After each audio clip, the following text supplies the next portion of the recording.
Hello, welcome to my channel. അപ്പോൾ ഇന്നത്തെ video micro ഗ്രീൻസിനെ കുറിച്ചാണ്. അപ്പോൾ എന്താണ് ഈ മൈക്രോ ഗ്രീൻസ്? ഇവ സൂപ്പർ ഫുഡ്സ് എന്നാണ് പറയുന്നത്. എന്തുകൊണ്ടായിരിക്കും അല്ലേ ഈ മൈക്രോ ഗ്രീൻസിന് ഇങ്ങനെ സൂപ്പർ ഫുഡ്സ് എന്ന പേര് വരാൻ കാരണം? വേറെ ഒന്നും കൊണ്ടല്ല, ഇവയുടെ മെച്ചോ പാർട്സിലൊക്കെ ഉണ്ടാകുന്നതിലും അധികമായിട്ടുള്ള പ്രോട്ടീൻസും മിനറൽസും വൈറ്റമിൻസിൻ്റെ കണ്ടന്റ്, അതായത് വൈറ്റമിൻ കെയുടെയും ഫൈബറിൻ്റെയൊക്കെ അളവ് ഇവർ ഈ ഒരു സ്റ്റേജിലിരിക്കുന്ന സമയത്ത് കൂടുതലായിരിക്കാം. അതുകൊണ്ടാണ് ഇവരെ ഇങ്ങനെ സൂപ്പർ ഫുഡ്സ് എന്ന് പറയുന്നത്. മാത്രമല്ല, ബാക്കി ഫുഡ്സിനെ അപേക്ഷിച്ച് ഇവർക്ക് വേറെയും പ്രത്യേകതയുണ്ട്. കുറേ ഹെൽത്ത് ബെനിഫിറ്റ്സ് ഉണ്ട്. ഇവരിങ്ങനെ ഹൈ ബ്ലഡ് പ്രഷറിനെ കൺട്രോൾ ചെയ്യാനായിട്ട് സഹായിക്കും, ഡയബറ്റീസിനെ കൺട്രോൾ ചെയ്യാൻ സഹായിക്കും.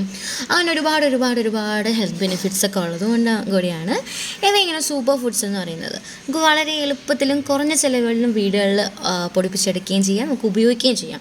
നമ്മളിങ്ങനെ പുറത്തുനിന്നൊക്കെ വാങ്ങുന്ന മലക്കറികളിലൊക്കെ ഒരുപാട് കെമിക്കൽ ഫെർട്ടിലൈസേഴ്സൊക്കെ ഉപയോഗിച്ചിട്ടായിരിക്കല്ലേ പൊടിപ്പിച്ചുണ്ടാകുന്നത്. മാത്രമല്ല, നമ്മൾ കഴിക്കുന്ന ഇങ്ങനെ ഇലക്കറികളിലും അതിൻ്റെ ഒരു സൈഡ് എഫക്റ്റ് കാണുകയും ചെയ്യും. അപ്പോൾ നമുക്ക് ഇങ്ങനെ ഉണ്ടാക്കിയെടുക്കുന്ന സമയത്ത് നമുക്കറിയാം, നമ്മൾ വേറെ ഫെർട്ടിലൈസേഴ്സ് ഒന്നും ചേർക്കുന്നില്ല. നമുക്ക് നല്ല ഫ്രഷ് സാധനം വളരെ എളുപ്പത്തിൽ കുറഞ്ഞ ചിലവിൽ ഉണ്ടാക്കിയെടുക്കുകയും ചെയ്യും. നമ്മുടെ വീടുകളിലായാലും ബാൽക്കണീസിലോ ഫ്രിഡ്ജിൻ്റെ മണ്ടയിലോ അല്ലെങ്കിൽ ജനലിൻ്റെ സൈഡിലോ ഒക്കെ നമുക്ക് വച്ച് പൊടിപ്പിച്ചെടുക്കാം. അപ്പം ഞാനിപ്പോൾ കാണിക്കുന്നത് ചെറുപയർ കൊണ്ടുള്ള മൈക്രോ ഗ്രീൻസിനാണ്. ഇതുപോലെ സെയിം മെത്തേഡിൽ തന്നെ നമുക്ക് കൂരവ് വെച്ചൊക്കെ ചെയ്യാം കേട്ടോ. അപ്പം ചെറുപയർ ഞാൻ എടുത്ത് തലേ ദിവസം ഒന്ന് കുതിർക്കാനായിട്ട് വെള്ളത്തിൽ ഇട്ട് വയ്ക്കുന്നുണ്ടായിരുന്നു. പിറ്റേ ദിവസം രാവിലെ അത് കുറച്ച് കുതിർന്ന് കുറച്ച് മുത്തുമണികൾ പോലെ ആയിട്ടുണ്ടായിരുന്നു. അതിനെടുത്ത് ഒരു തുണിയിൽ, ഏതെങ്കിലും ഒരു തുണിയിൽ കിഴികെട്ടി വെള്ളം നനച്ച് വയ്ക്കാം. പിറ്റേ ദിവസം ആകുമ്പോഴത്തേക്കും അതിങ്ങനെ മുളച്ചിരിക്കുന്നത് നമുക്ക് കാണാം.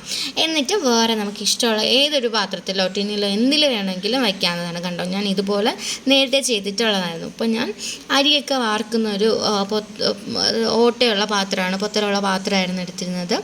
അപ്പം അതിൽ ഞാൻ എൻ്റെ കുഞ്ഞിൻ്റെ തുണിയാണ് ഇട്ടേക്കുന്നത്. മറ്റേ സ്പോഞ്ച് പോലത്തെ ഉണ്ടെങ്കിൽ നമുക്ക് ടിഷ്യൂ പേപ്പറോ എന്ത് വേണമെങ്കിലും ഇടാം. അതും കൂടി വശം എടുത്തിട്ട് ഇങ്ങനെ മുള വന്ന നമ്മുടെ ചെറുപയർ അതിലിങ്ങനെ നിരത്തി ഇട്ട് കൊടുക്കുക. അധികം ക്ലംസി കൂട്ടിയൊന്നും ഇട്ട് കൊടുക്കരുത്. ആവശ്യത്തിന് അവർക്ക് സ്വസ്ഥമായിട്ട് നിൽക്കാനുള്ള സ്ഥലമൊക്കെ ഒരുക്കി കൊടുക്കണം. അങ്ങനെ ഇട്ട് കൊടുക്കാം. എന്നിട്ടൊരു 5 മുതൽ ഒരു 6 ദിവസം, ഇതിപ്പോൾ പിറ്റേ ദിവസത്തെ കാര്യമാണ്, വെള്ളം ജസ്റ്റ് ഒന്ന് നനച്ച് കൊടുക്കുക. അപ്പോൾ പിറ്റേ ദിവസമായപ്പോൾ പൊടിച്ചു. ഇതൊരു 5 അല്ലെങ്കിൽ ഒരു 6 ദിവസമായ സമയത്താണ് നമുക്ക് വിളവെടുക്കാൻ സമയമായി. നന്നായിട്ട് പൊടിച്ചിട്ടുണ്ട്. ഇപ്പോൾ ഞാൻ എല്ലാം മൂടോടെ പുഴുത് തുണിയൊക്കെ മാറ്റിയിട്ടിരിക്കുന്ന അവസ്ഥയാണ്. വെള്ളമൊക്കെ ഒഴിച്ചു കൊടുക്കുന്നുണ്ട്. എന്നിട്ട് നമുക്ക് ചെറുതായിട്ട് അരിഞ്ഞ് സാലഡായിട്ടോ അല്ലെങ്കിൽ നമുക്ക് തോരൻ വെച്ചോ വിഴുക്കുരട്ടിയോ ഒക്കെ ഉപയോഗിക്കാം. അപ്പോൾ ഞാനിതിൽ കാണിക്കുന്നത് മുട്ട ചേർത്തൊരു തോരനാണ്.